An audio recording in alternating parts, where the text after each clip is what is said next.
ವೀಕ್ಷಕರೇ ನಮಸ್ಕಾರ. ಇವತ್ತು CSK ಮತ್ತು ಕಿಂಗ್ಸ್ 11 ಪಂಜಾಬ್ ಮ್ಯಾಚ್ ಇತ್ತು. ಮೊದಲು ಬ್ಯಾಟಿಂಗ್ ಮಾಡಿರುವ Chennai super Kings 20 ಓವರಿಗೆ 167 run 9 wicket ನಷ್ಟಕ್ಕೆ ಹೊಡೆದಿದೆ ಮತ್ತು ಸೆಕೆಂಡ್ ಬ್ಯಾಟಿಂಗ್ ಮಾಡ್ತಾ ಇರುವ 20 ಓವರಿಗೆ ಕೇವಲ 139 ರನ್ ಹಾಗೂ 9 ವಿಕೆಟ್ ನಷ್ಟಕ್ಕೆ ಅಷ್ಟೇ ಹೊಡೆಯಲಿಕ್ಕೆ ಸಾಧ್ಯವಾಗಿದ್ದು, ಜಡೇಜಾ ಬೌಲಿಂಗಲ್ಲಿ ಅದ್ಭುತ ಬೌಲಿಂಗ್ ಹಾಕಿ ಈ ಟೀಮ್ ಅಂತಿಂಥ ಟೀಮ್ ಅಲ್ಲ ಸ್ನೇಹಿತರೆ, ಇದು ಮಹೇಂದ್ರ ಸಿಂಗ್ ಧೋನಿ ಹಾಗೂ ಋತುರಾಜ್ ಗಾಯಕ್ವಾಡ್ ಅವರ ಟೀಮ್. ಯಾವಾಗ ಹೇಗೆ ಬೇಕಾದರೂ ಮ್ಯಾಚನ್ನು ಟರ್ನ್ ಮಾಡುವಂಥ ವ್ಯಕ್ತಿ ಅಂದರೆ ಅದು MS ಧೋನಿ. ಯಾಕಂದರೆ ಅವರು ಒಳ್ಳೆ ಮೈಂಡ್ ಗೇಮ್ ಇದೆ ಅವರಲ್ಲಿ. ಯಾಕಂದರೆ ಯಾವಾಗ ಹೇಗೆ ಬೇಕಾದರೂ ಆಟ ಆಡಿಸ್ಬೋದು, ಆ ಥರ ಮೈಂಡ್ ಇರುವಂಥ ವ್ಯಕ್ತಿ MS ಧೋನಿ.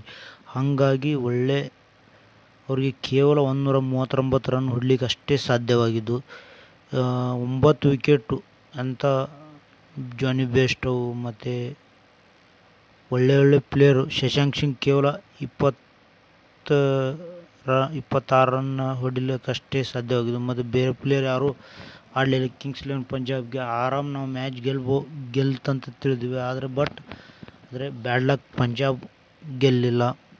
ಮತ್ತು CSKಗೆ ಒಳ್ಳೆ ಬೌಲಿಂಗ್ ಆಡಿಸಿದ್ದಾರೆ. ರವೀಂದ್ರ ಜಡೇಜಾ ಹಾಗೂ ಇನ್ನಿತರೆ ಬೌಲರ್ಸ್ ತುಂಬ ಒಳ್ಳೆ ಬೌಲಿಂಗ್ ಮಾಡಿ, ಒಳ್ಳೆ ಅದ್ಭುತವಾದ ಬೌಲಿಂಗ್ ಮಾಡಿ CSK 3ನೇ ಸ್ಥಾನಕ್ಕೆ ಜಿಗಿದಿದೆ. ಪಾಯಿಂಟ್ ಟೇಬಲಲ್ಲಿ 12 ಅಂಕದೊಂದಿಗೆ 3ನೇ ಸ್ಥಾನ ಅಲಂಕರಿಸಿದೆ. ಹಾಗೂ ಒಳ್ಳೆ